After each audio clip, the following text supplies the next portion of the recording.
Hi, everyone. Thanks for joining today. This is the last of our three-part series on E-rate. We have Janie Griffith with us, who has been our expert and speaker for our first two events. So, Janie, thanks for joining us again for round three. Thank you for having me. Absolutely. This event is not going to be focused as much on E-rate as a program. In our first two events, Janie walked us through policy elements, deadlines, rules and regulations, what to do if there was an audit, how to make sure that if anything were to ever happen where the FCC and USAC requested information, how can you make sure you're organizing all your documents and keeping your ducks in a row? For this event, we're going to be going through what E-rate can do from a technology perspective. Once you've gotten your funding, once you have your plan in place and you made your request, what is it that you can actually use E-rate to do to help your district from a technology perspective? So Janie, I'm going to go through some of the things that we're looking at from a technology perspective, some of the things that we're seeing across the country and from our districts. But from your perspective as an E-rate consultant, I guess just for the group that's listening here, what would be some of the things that you've seen districts request the most? What are their goals? Obviously, they're requesting firewalls, APs, and switches. But what are some of the goals that they have as a district for E-rate? Why does E-rate matter to so many people?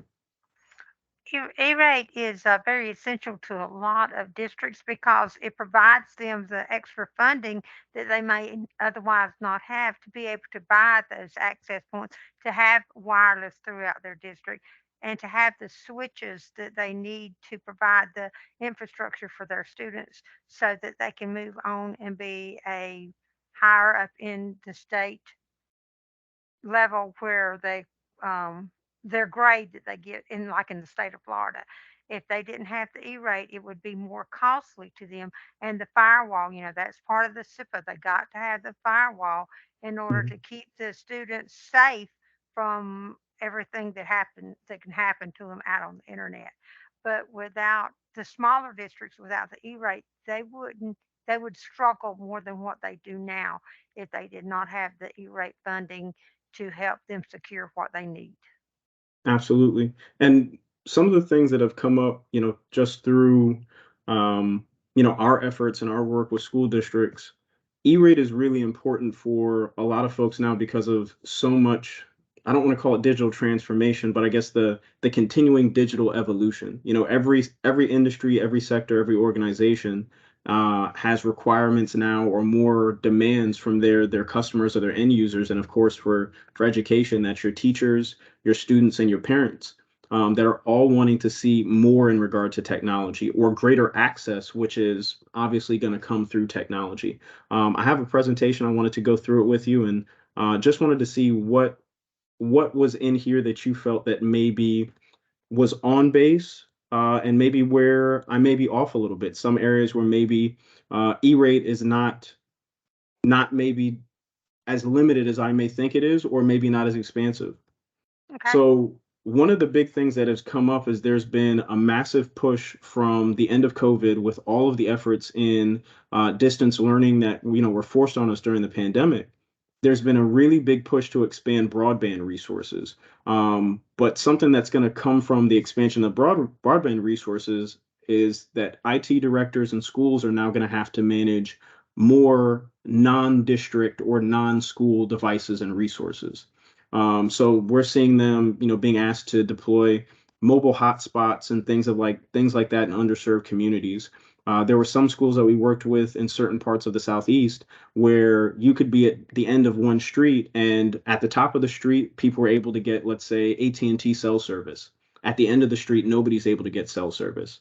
So they're using different resources to try to increase access to internet, having students in the parking lot through mobile hotspots. I don't know if you worked with any schools that were in that place or in that position during the pandemic, Janie. A lot of that went through when they had the emergency connectivity funding. They did a lot at that time.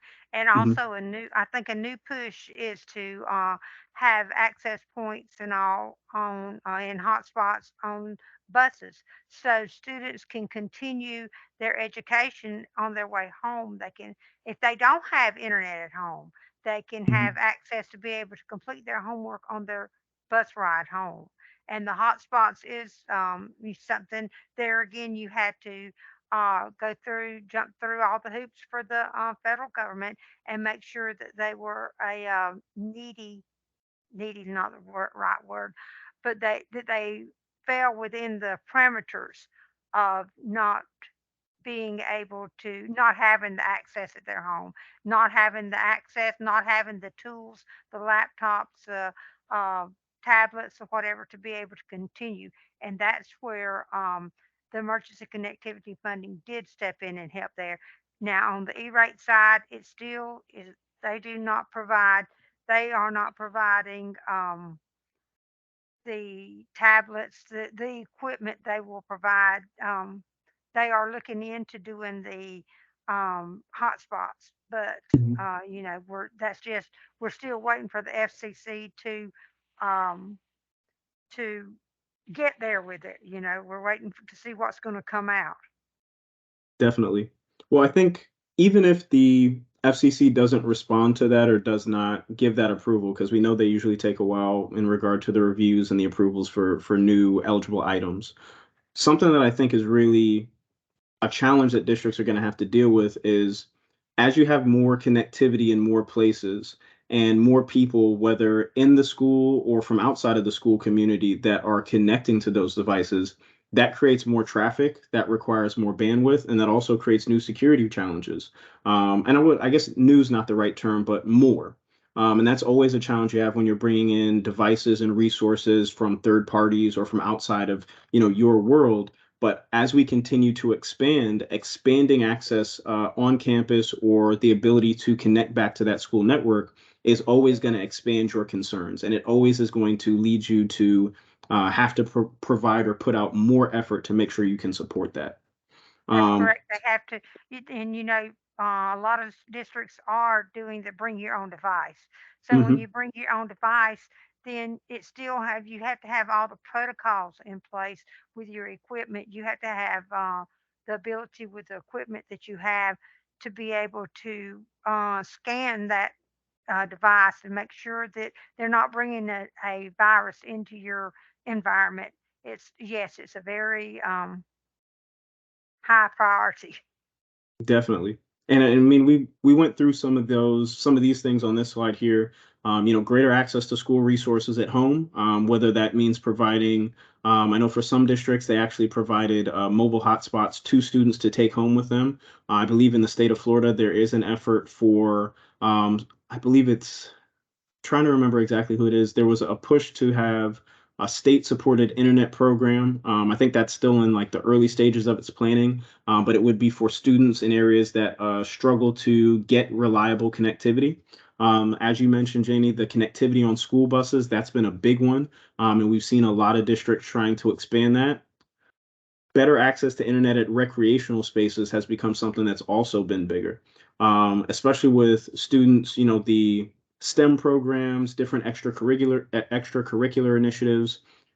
If you have a campus that maybe does not get reliable access to internet, or internet is only really available within the four walls of the school because maybe there are limitations as it relates to cell service and carriers, how can you provide access to reliable internet at your recreational spaces? We spoke to one school recently. They have a robotics team, and their robotics team has trouble being able to go out, let's say, to the school football field or the baseball field if they want to do some of their testing, research, and experiments. They're not able to, connect or have any type of reliable connection in those spaces. So if you're trying to record that data, record video of what you're doing and be able to, go back and hold on to that stuff, it's a bit more challenging. That also impacts that school environment, the teaching and learning experience that educational institutions are able to provide to their students. But as much as See, we want to, oh, I cut you off, Janie. What was that? I'm sorry, I didn't mean to interrupt you, but like No, with go ahead, man. the stadiums, the football stadiums, and all, if they're not, they are still considered a classroom. And Hmm. let's say they're not on the campus with the school, they can be an annex, and they can still receive uh, by putting them in as an annex to. I'm just going to use Walton County for an example. Walton Hmm. County, they have a school called the Magnet School, and it is a STEM school. and it comes, the students are registered like at the South Walton High School. Well, the annex, we put them as an annex under South Walton High School. So therefore, E-rate would pay for their internet access because they were an annex and they had classrooms. A football stadium is also considered an annex because that's a classroom. Once you take students to a facility that is owned by the district, that Mm. becomes an annex to whatever school those students attend. Am I making sense? Yes, ma'am. That makes perfect sense. So And as so long that as any learning can happen there, you can utilize E-rate funding in those spaces. That's correct, and they can be Okay. listed as an annex, and, then they fall under the same bin number at the school that, their most of their students attend. Okay. So I think that's really helpful to know. We've seen more grant resources become available specifically for the recreational spaces, K-12 stadiums, arenas, and athletic venues. There's been a major push there. So it's good to know that you can also utilize E-rate to also fill in some of those gaps that may come in. You can combine those resources, the grant side and the E-rate side, to fully fund a project, which is fantastic. Um, but again, as we talk about that expansion, I have here as the title access to school data and expectations keep growing. With the constant increase of expectations, that means a constant increase to the workload for an IT director or a campus leader who's a part of this process of completing these projects, funding these projects, or managing any type of fallout that may come from this if there is, say, a new open door in a technology sense that leads to some type of breach. Extension of connectivity and internet enablement to new spaces can also lead to more work for on your network and more work for the team that's managing that. That's correct. That's why they need the more, that's another way that, the E-rate helps the schools because with the maintenance, that's a Hmm. category 2. That falls as a category 2. But then if you don't have the tech people, the tech department is not large enough to manage all this that is coming down, state requirements from everywhere, then you can outsource that to a vendor, but you have to go through your Form 470, 471, and all that to provide to get those services. And Okay. that falls under a cat too, the services do. Okay. I would say for most of what we're discussing here in this session, it's going to be a Cat 2, right? As we're looking at the resources needed to support network expansion, most of that is Cat 2. I guess, well, you tell me, Janie, would it be mostly Cat 2 or is it a split between Cat 2 and Cat 1? It's all according to if you have an entirely a bundled agreement with a vendor that has all this encompassed and it does not have that service that does not have it where it can break it out that this is hardware, this is um, um, services, this is you can if you don't have different SKUs, if it's all under Okay. one SKU, then then the majority of it is going to be category 2. You're Okay. correct in that. Okay. But and because basically, normally all that's cat 1 is your WAN and your internet. That's your telecommunications part. Hmm. And in some instances, like I said, if a vendor provides the entire um, services, it's just a real. You just have to look at it on an Okay. individual basis. But more than if you just look at it with the fact by saying that category 1 is telecommunications, category 2 is hardware and services. That makes Hmm. it easier to divide it, but And you split it can up. look at it in the different ways, uh, whatever the individual district or library is looking at. Okay. Well, I think with that explanation, I think, yeah, for our conversation today, we're mostly talking about the Cat 2 resources, the resources that would be needed to actually manage that expansion of internet, the security challenges that come with it, making sure that you're managing bandwidth and network performance. I think that would fit under the Cat 2. And again, when we're talking about, and I appreciate you mentioned the maintenance, because Cat 2 can also support management or assistance to manage some of those resources, specific elements of networking. Your IT teams, this is from EdTech Magazine that's talking about, the expansion of Wi-Fi 6 access within K-12 and what that means for schools in regard to, managing that tall task. And there's one example from a school district, as we were talking about outdoor facilities, outdoor venues, the biggest challenge would be coverage. The way you fix it is with outdoor access points that can be embedded inside the system. An ad hoc fix would be mobile routers or outdoor access points. So you're adding these resources through Cat 2, utilizing these resources to basically extend or increase the capacity of your network and ability to keep folks connected. But then also, how do you manage or support all of the work that comes with now creating that new extension of service? So when we're talking about what can be done with E-rate, it's not just about what you can buy. It's about how is E-rate going to be able to help you long term to keep up with what you're doing.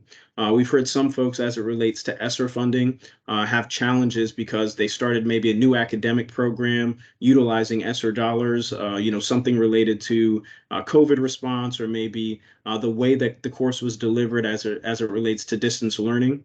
And then now, they're getting towards the end of their ESSER dollars, and they're concerned about how can we keep this program going if this funding program goes away, as this funding program, expires. We have September 29th or 30th of this year for the round two bucket. And then I believe September 29th or 30th of next year is going to be round three. So we've already seen colleges get $2 billion clawed back as it relates to their HER funding, which is the college equivalent of ESSER. We have a lot of schools that have spent their dollars, but plenty of more that still have a couple there.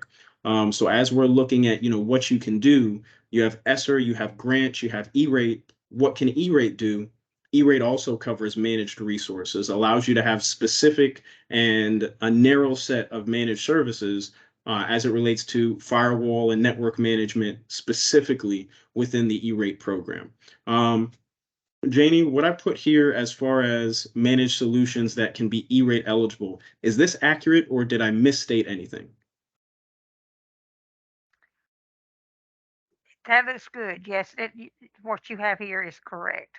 Okay, awesome. And I know it would be kind of embarrassing for you to tell me no in front of everybody, but at the same time, I want to make sure if I am wrong, we don't give anybody bad information on a recording. Right. I So, would not. I would just say, well, with the exception of, I would mhm. not tell you no. I would say, with the exception of, we could do so and so. Well, being a little sensitive to my feelings, so I appreciate that. So as we look at, managing new technologies, maintenance resources, obviously your renewals on software, licensing, depending on the types of manufacturers you work with, that may be a bigger or smaller issue. But anytime you're doing your renewals, your refreshes and your expansion, you're going to want to take into account what is that going to mean in regard to my team's responsibilities, my team's time, their effort and energy to be able to do that. There's only so much time in a day, and especially for K-12, if you're doing a large expansion, a large install project, is that summer time frame or maybe a couple of weeks in the winter break, is that going to be enough for you? Will you have time during the school year to get those things done? And that's especially beneficial in E-rate. E-rate allows you to cover services at the very least for your install and configuration completely. So when we're looking at how can we again continue to use E-rate to our benefit for that technology enablement on campus, you're already using it hopefully for your install, for your configuration, getting you up and running. If you can use it to support management and to offload some tasks from time to time with your network as far as the patching and configurate or patching and updates to any configs. You're looking at firewall management. If you're just looking at the network monitoring aspect, making sure that what's going on your network, it's operating in the way that it needs to. Take advantage of E-rate to the best of your abilities, because when dollars have been made available, if you're not able to use them, they will be taken back. Unfortunately, as an educational institution, as a public entity, you're not going to be able to have dollars sitting around and you're just able to, kind of keep them in your piggy bank and use them when you want to. If that deadline comes, if that window comes and it hasn't been used, You're not going to be able to get it back unless, maybe it's reallocated at a later time. But if there's something there, please take advantage of it. Janie, I think Right. you might have want to say something. Yes, and I just as a quick reminder is we have this year that we're in now to file our E-rate and one more year, and that will finish this first 5-year bucket of money. Hmm. And then in 3 years, we will start with a new bucket of money. But I just want to caution everybody again, if you're going to use, you need to make sure that you put out a 470 for all your services.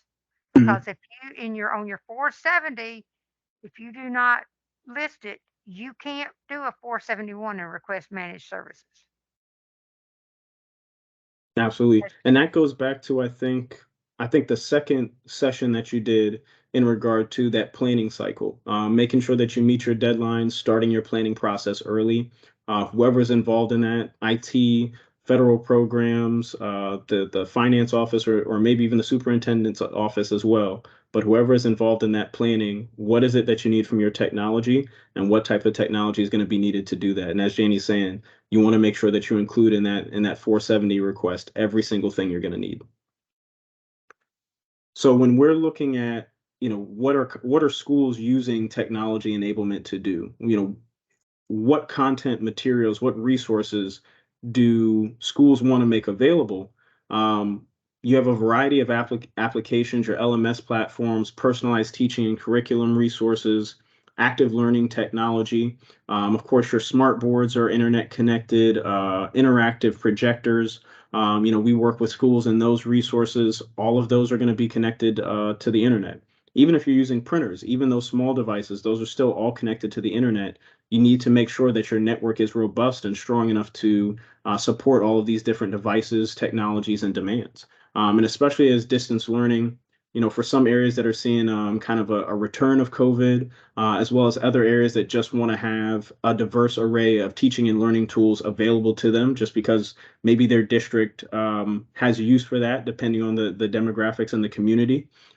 Distance learning and video conferencing, still an incredibly valuable resource within the K-12 space, obviously relying upon the district network and other internet-based services, which is fairly broad, but you have a lot of different resources that can fit under there that schools are using every single day.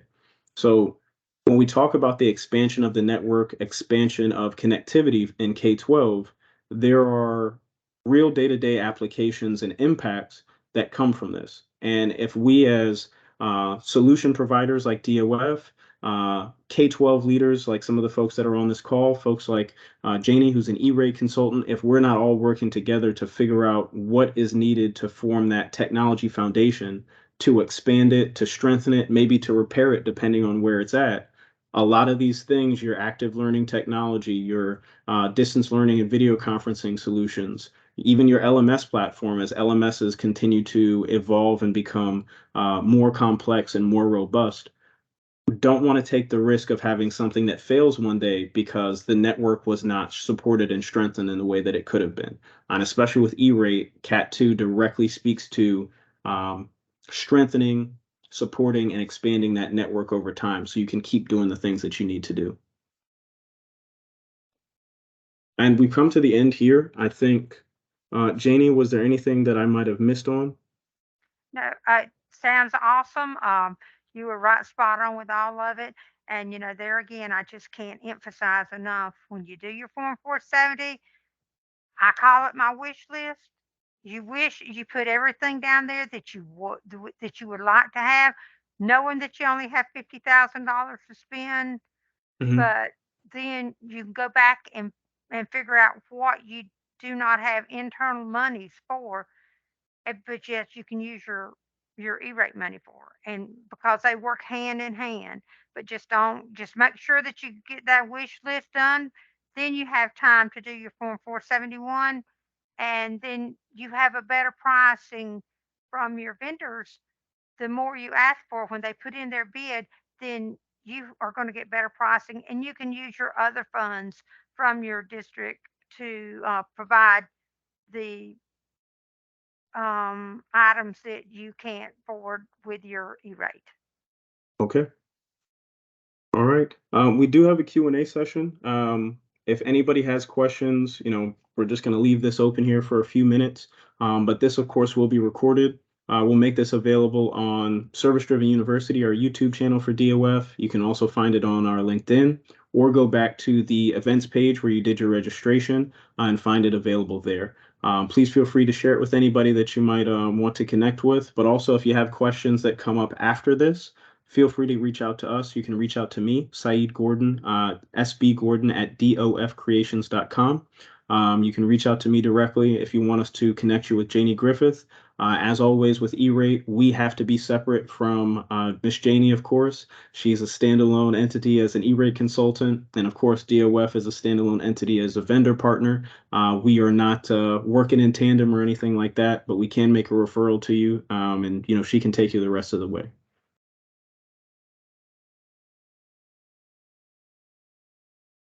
And Carly, I don't see anything in the Q&A. Do you see anything in the Q&A for us, Carly? Not at this time. All right. Anybody, if you do have any questions, please feel free. We'll hold off for just a minute. But I think we can also give you a little bit of time back in the day as we wrap up here. So really appreciate everybody joining us. Really appreciate everybody continuing to be a part of this series. We made it through 3 sessions, Miss Janie. I appreciate you being the lead and the speaker for all of them, and all your insight and experiences. Really appreciate it, ma'am. Well, I appreciate all that you and your company do for the schools and all. And as you said, we are separated, and the only reason that we were able to work as closely with this as we have been is because of the state of Florida does not allow me to work with any districts for the first year that I am retired. All right. Well, you're coming back out of retirement, ma'am. So we expect November to see 1st, here I come. yes, ma'am. So we expect to see a lot of districts taking advantage of, you coming back into this world. Thank you so much. I look forward to doing business with y'all also. Yes, ma'am. We'll make this recording available for, I believe it's Tuesday. So it'll be either the end of this week at Friday or Monday of next week. If anybody has any questions, please feel free to reach out to me, Saeed Gordon. It's sbgordon at dofcreations.com. If anything comes up, please feel free to reach out, and I'll do my best to respond immediately. All right. Thank you, everyone. Thank you.